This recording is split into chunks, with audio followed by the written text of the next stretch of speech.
Bismillahirrahmanirrahim. Assalamualaikum warahmatullahi wabarakatuh.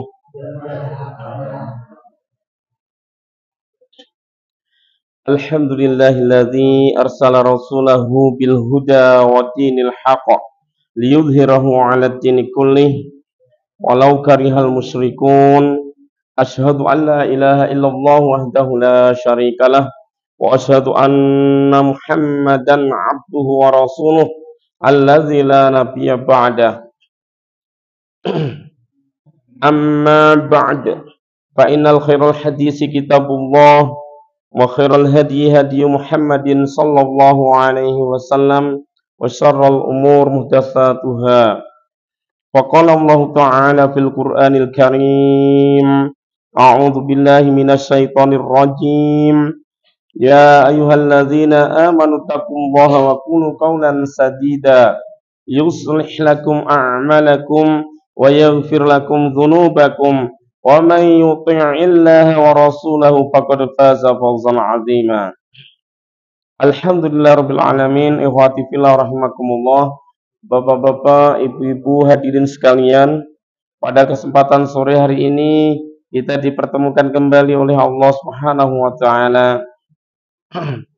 Wabil khusus untuk melanjutkan kembali kajian kita tentang kitab Bulughul Maram.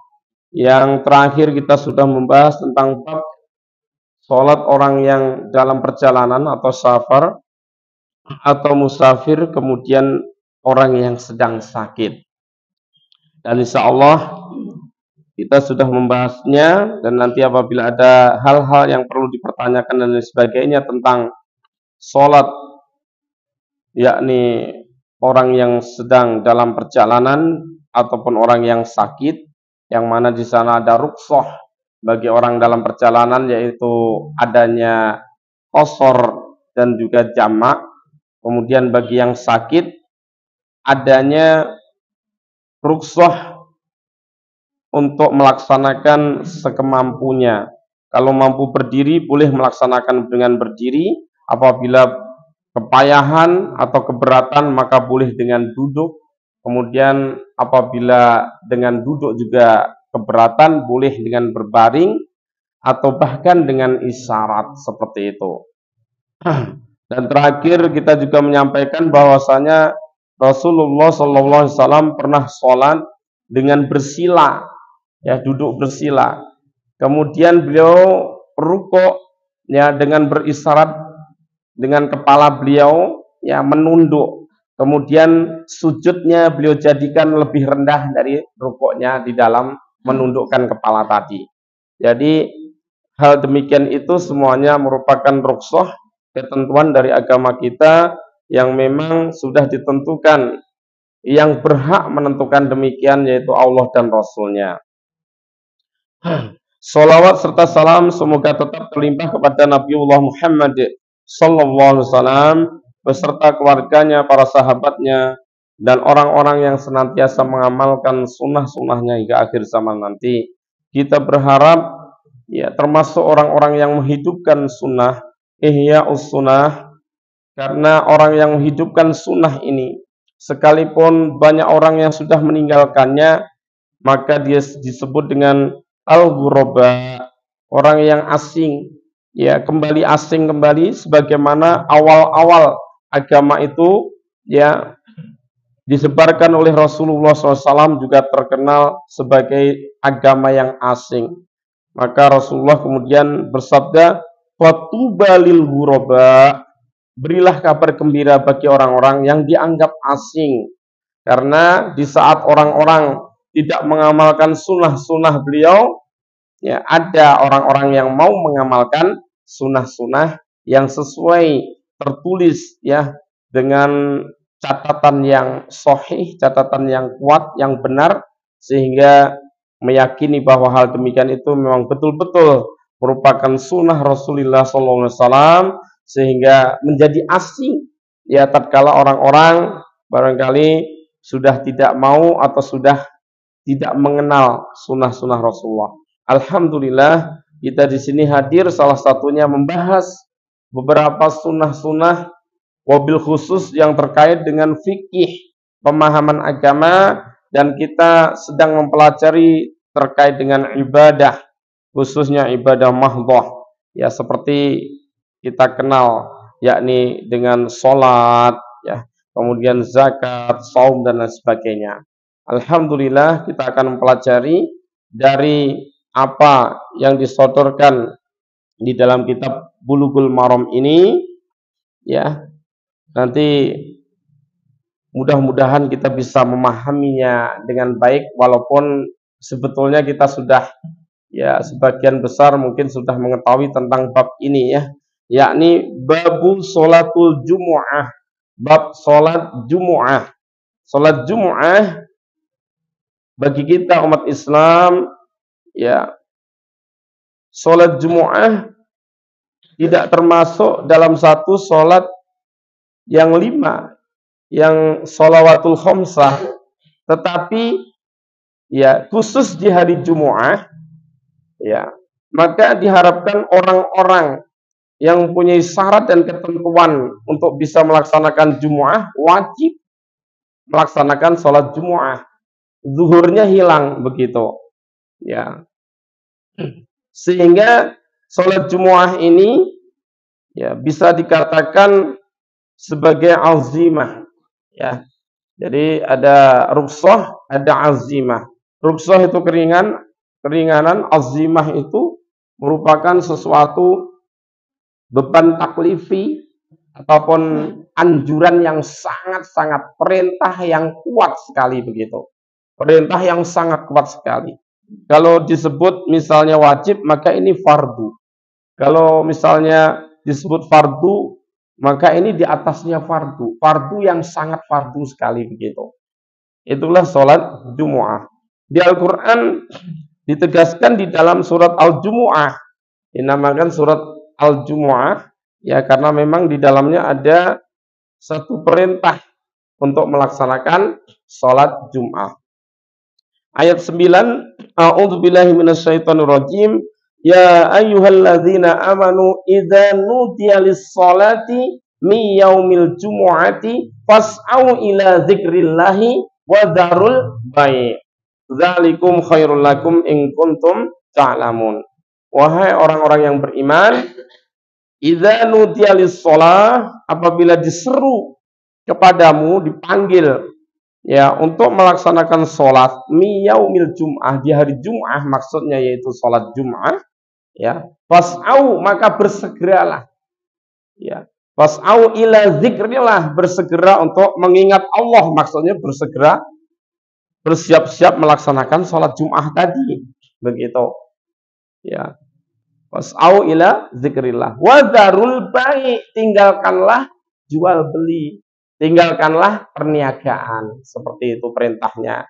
Saking, maaf ya, kerasnya perintah tadi, sehingga jual beli pun saat itu ketika sudah terdengar azan, maka suruh segera meninggalkannya. Dan di situ nanti mengandung konsekuensi perbedaan, ya.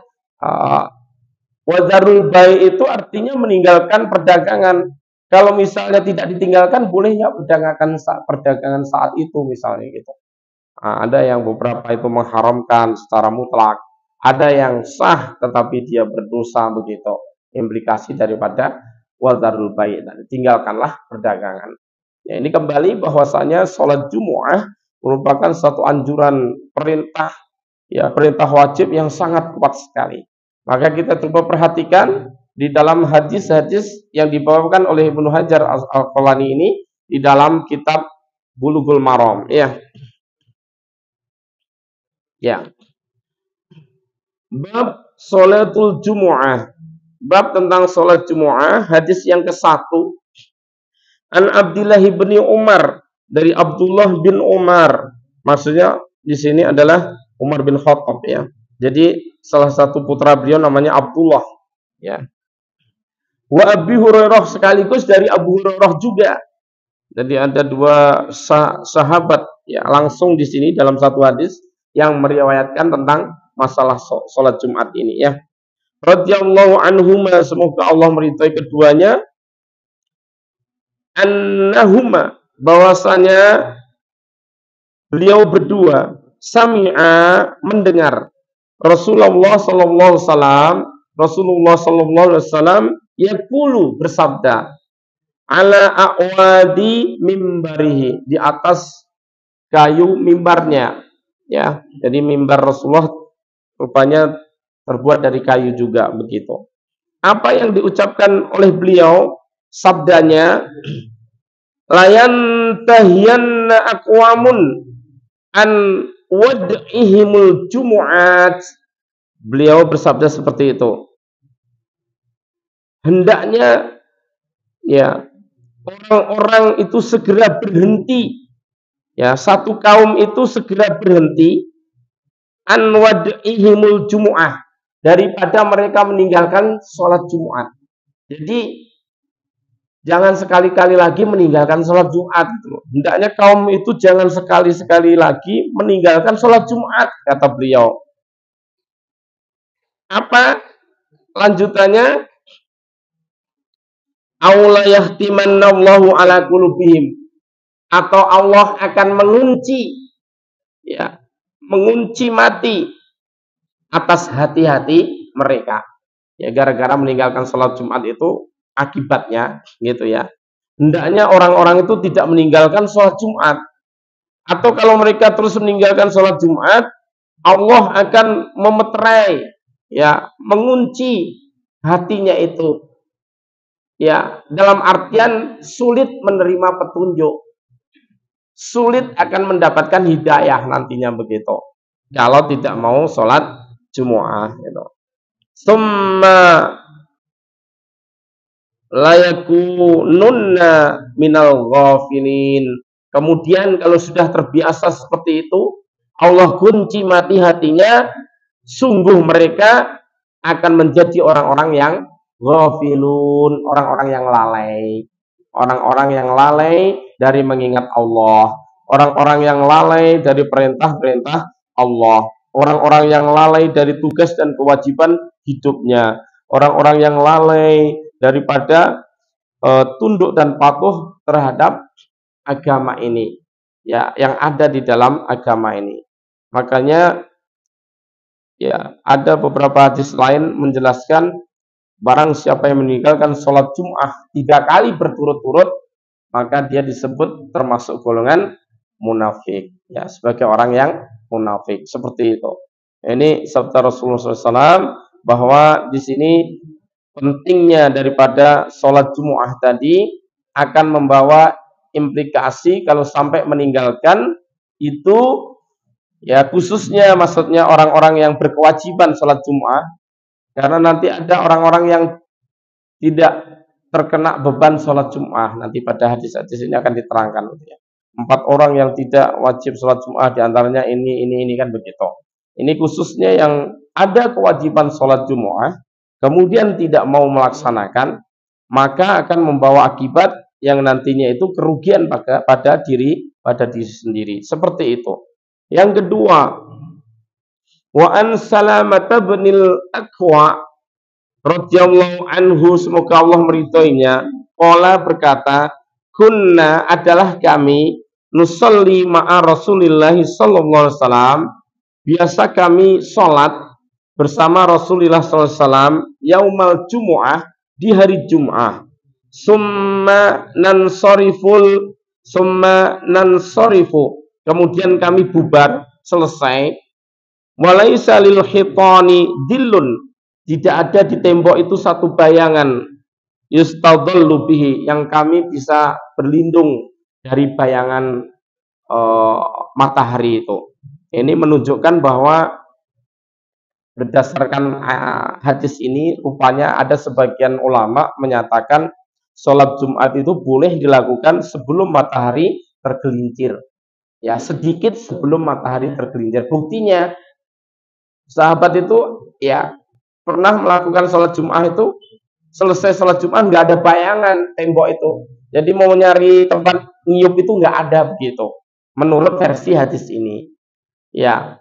Tetapi lanjutan hadisnya nanti kita lihat, ya, yang versi dari Imam Muslim.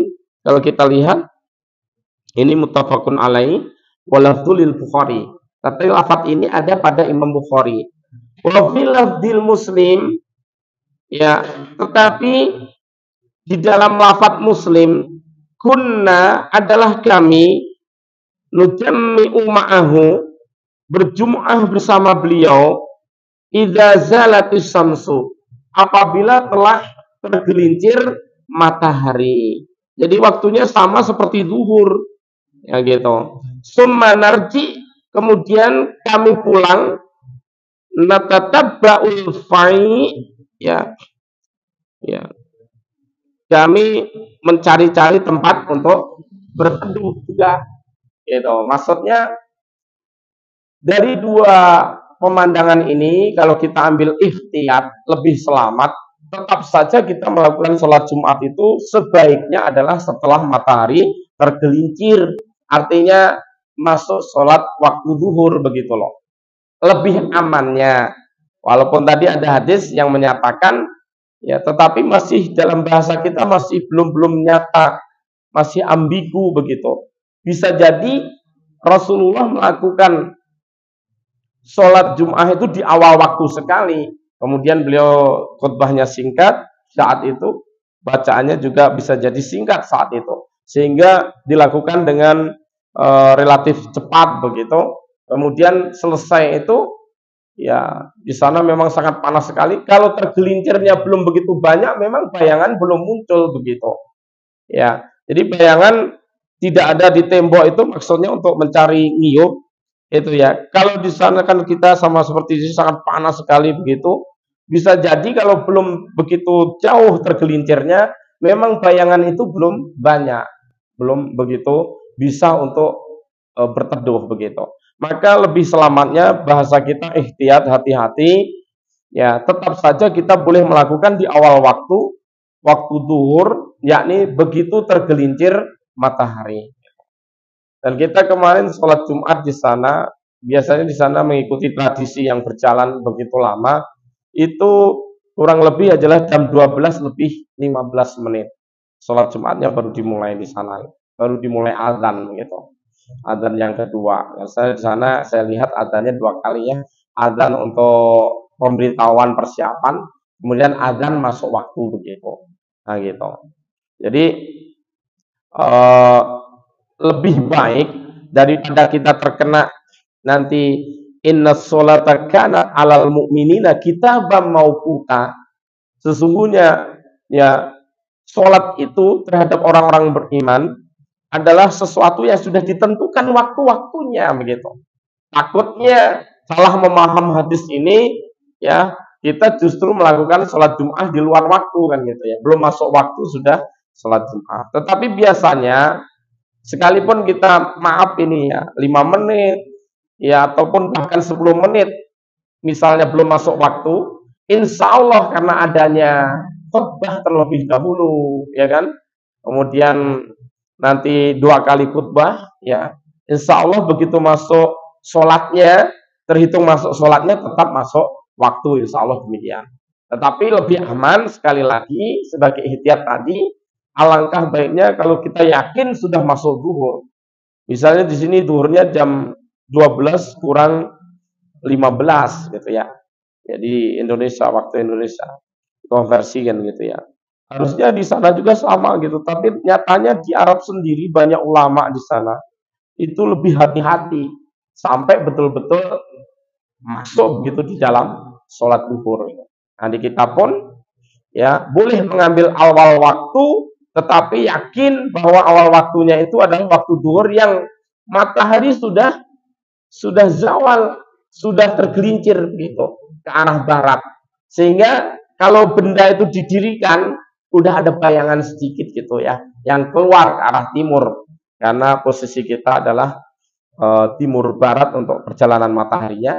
Begitu di tengah, maka bisa dikatakan sebetulnya di tengah itu secara hadis terpisah merupakan larangan waktu untuk sholat. Sebagaimana waktu terbitnya, waktu tenggelamnya, ya proses tenggelam, proses terbit itu tidak boleh sholat. Ya, kemudian juga waktu matahari betul-betul berada di atas kepala kita, di tengah-tengah kepala kita dan nggak ada bayangan, itu termasuk waktu yang terlarang.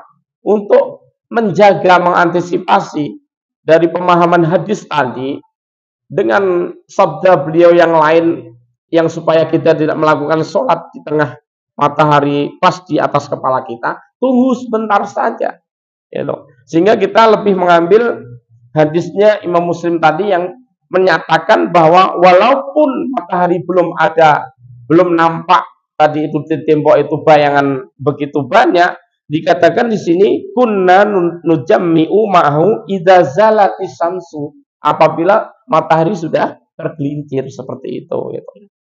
Ya, untuk khusus wanita dan anak-anak nanti hadisnya secara khusus ya insya Allah ada ke belakang nanti ya insya Allah demikian. Kemudian kita lanjutkan masalah waktunya insya Allah ya kita sepakati kalau sudah masuk duhur, baik di awal maupun agak mundur sedikit tidak mengapa. Biasanya ada waktu masjid-masjid tertentu yang ngambil jam 12 saja terus. Pokoknya jam 12 ya mau duhurnya jam 12 kurang 20, jam 12 kurang seperempat misalnya. Tetap aja dia masjid itu stabil mulai jam 12, nggak apa-apa. Ya di kampung biasanya kalau kita berada di daerah kampung saya dulu pasti jam 12 baru naik begitu ya istilahnya gitu. Naik beduk kalau di sana ada beduk gitu ya. Kalau kita ya naik azan misalnya gitu. Untuk azannya tanda khotib untuk melakukan khutbahnya begitu. Baik. Selanjutnya wa an Sahli bin Sa'idin qala ma kunna nakilu wala nataghadda illa ba'dal jumu'ah, muttafaqun alaihi wa lafdzul Muslim. Dari Sahal bin Sa'id qala ya ma kunna nakilu wala nataghadda illa ba'dal jumu'ah. Ya, sebentar ya. Dari Sahal bin Sa'id, seorang sahabat yang juga sangat terkenal di sini ya.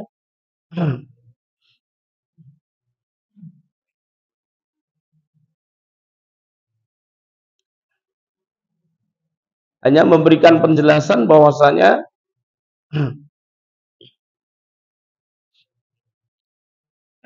ma kunna tidaklah kami nakilu ya. Nakilu diartikan di sini adalah tidur siang ya. Wala natagodda juga tidak makan siang ya. Hanya sebuah kebiasaan saja dikatakan di situ ya. Ma kunna nakilu wala natagodda illa ba'dal jum'ah, melainkan setelah Jumu'ah. Ini kebiasaan saja ya. Jadi ini adalah kebiasaan yang dilakukan para sahabat. Artinya sebelum ini memang merupakan perintah Rasulullah, anjuran Rasulullah, maka belum menjadi sunnah. Hanya sebuah kebiasaan sahabat saja. Kalau itu diketahui Rasulullah, kemudian Rasulullah mendiamkan, namanya kan disebut sunnah takriri kan itu ya, persetujuan Rasulullah. Tapi dalam hal ini hanya menceritakan kebiasaan para sahabat saja. Ya. Jadi ma kunna tidaklah kami nakil tidur siang wala natagodda juga makan siang ila ba'dal jumu'ah, melainkan setelah Jumu'ah. Maksudnya nampaknya memberikan sisi lainnya ya, memberikan kabar kepada kita bahwa Jumu'ah itu dilakukan di awal waktu begitu. Ya, di awal waktu dari sholat duhur atau masuknya sholat Jumu'ah itu yaitu ketika zalatis samsu tadi. Nah, seperti itu.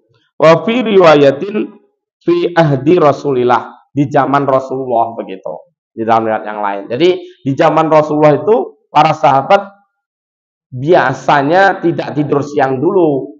Ya, ketika mau Jumatan juga tidak makan siang dulu. Ya, artinya menandakan oh berarti di awal-awal sekali. Sebab kalau nanti di akhir makan siangnya tentunya kalau pada Jumu'ah kan berarti kan agak akhir sekali. Dan itu tidak lazim begitu. Sehingga diceritakan di sini fungsinya menunjukkan, bukan supaya meniru tidak makan siang juga tidak tidur siangnya, tidak gitu ya. Bahkan kalau tidur siang kita ini supaya nanti mendengarkan khotib anteng, bukan khusuk tunduk begini, tapi khusuk tetap memperhatikan, itu lebih baik tidur dulu malahan gitu. Kalau seandainya ada waktu itu ya, gitu. Kan nyatanya maaf ya, nyatanya kita naik mimbar itu rata-rata kalau kita berkhutbah itu langsung khusuk semuanya gitu ya. Tapi ketika komat juga samping-sampingnya pada gini-gini, ternyata kekhusuan gitu ya, kebablasan khusuknya gitu. Nah, akhirnya apa? Ya akhirnya maaf, nilai daripada sholat Jum'ah secara fadilah keumumannya sebagian hilang ya, karena tidak adanya kekhusuan memperhatikan apa yang dinasihatkan oleh khotib tadi. Padahal nanti ada fadilah-fadilah yang banyak tatkala kita memperhatikan khotib ya, sampai dikatakan kalau khotib lagi menyampaikan khutbahnya kemudian kita ngomongi tetangga kita, teman kita itu sampai berkata diam gitu saja, maka fakot laghauta gitu ya. Sungguh Jumatnya itu sia-sia gitu ya. Gara-gara tidak memperhatikan, bahkan mengingatkan, sebetulnya kan baik mengingatkan teman itu supaya memperhatikan Jumat penyampaian dari khatib kan bagus sebetulnya. Itu pun menjadi sia-sia gitu. Maka lebih dari itu harusnya perhatian kita. Maka memperhatikan itu sebetulnya kita melihat ya, untuk kita semuanya saja melatih diri kita bagaimana ketika menjadi khotib itu tidak terlalu lama. Soalnya bagaimanapun kalau terlalu lama itu memang membuat suasana ya, diri seseorang yang katanya paling kuat sebetulnya itu menerima, untuk bisa fokus menerima ucapan itu tidak lebih dari 15 menit. Kalau lebih dari 15 menit itu sudah payah sekali manusia kan gitu ya, umumnya gitu ya.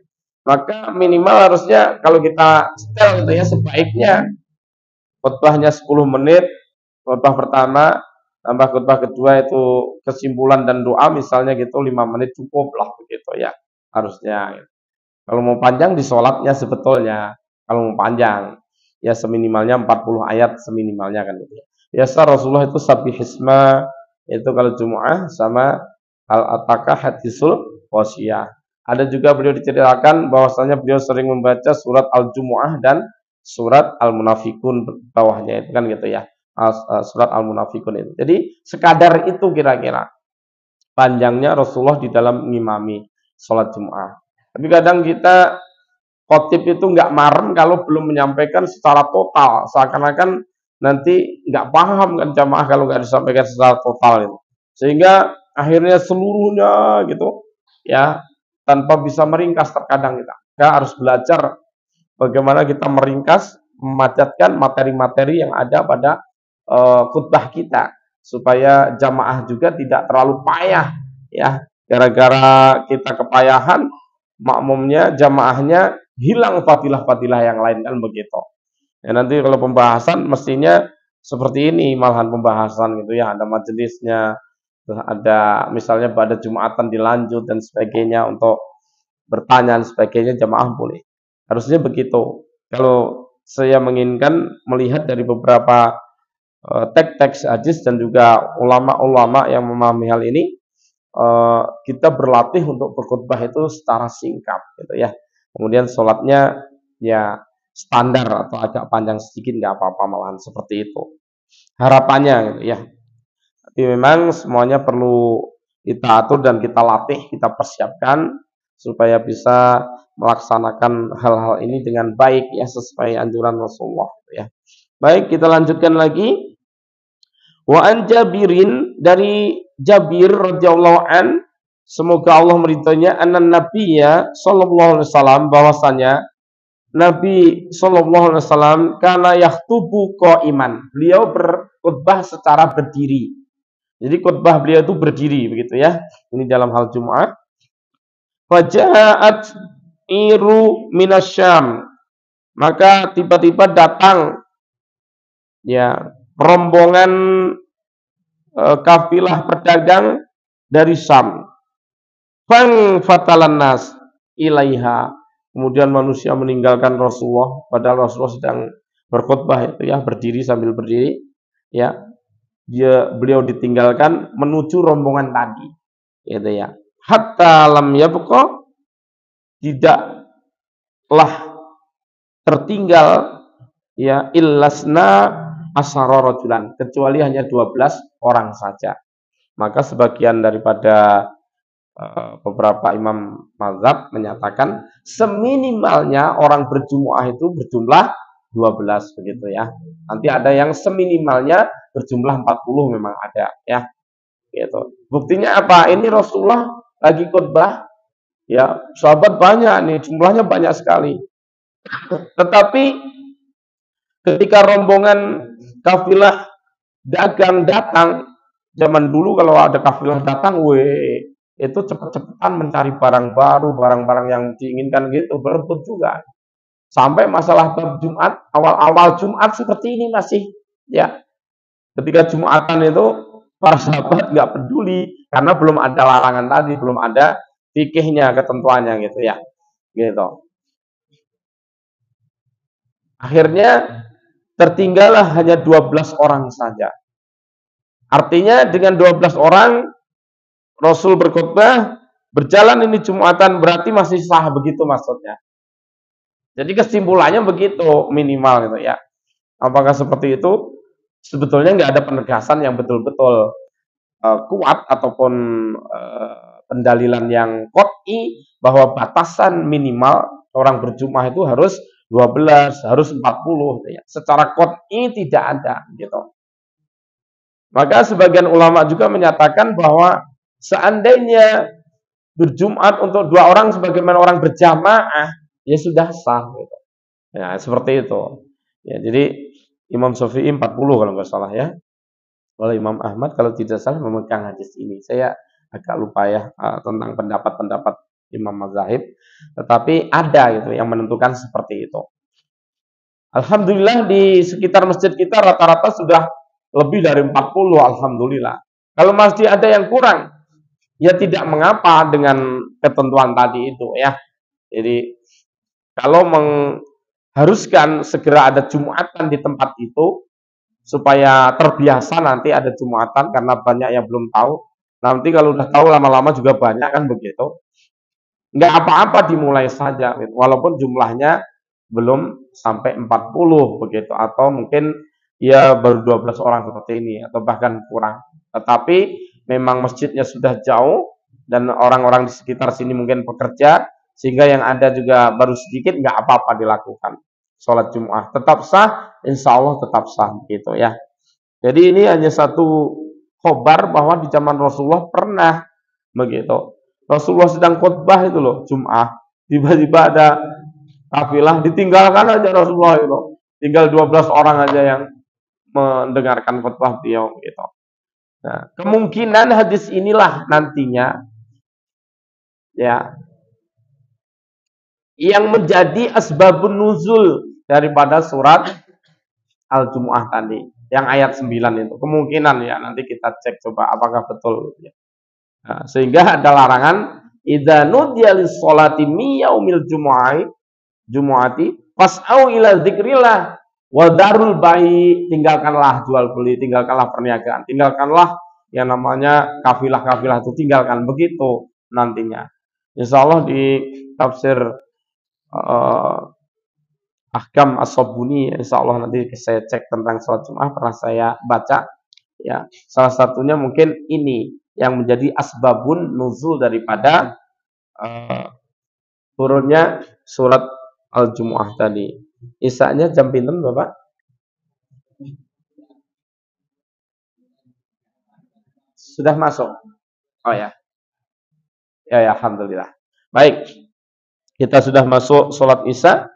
Walaupun tidak banyak, semoga menjadi pengetahuan dan juga pemahaman bagi kita semuanya terhadap pelaksanaan agama kita. Sehingga kita melaksanakan dengan dalil, melaksanakan dengan bukan hanya sekedar ikut-ikutan, tetapi minimal kita ittiba ya. Ittiba kepada ulama-ulama yang telah mengarang buku-buku, yang telah menyampaikan bab-bab tentang masalah-masalah keagamaan ini sehingga kita seperti yang diharapkan bahwa kita melandasi akidah kita, ibadah kita, akhlak kita dengan ilmu agama ini sehingga nanti bisa betul-betul bermanfaat bagi kita semuanya. Ya, demikian aku qouli hadza fastaghfirullah li wa lakum. Wabillahi taufiq wal hidayah. Wassalamualaikum warahmatullahi wabarakatuh.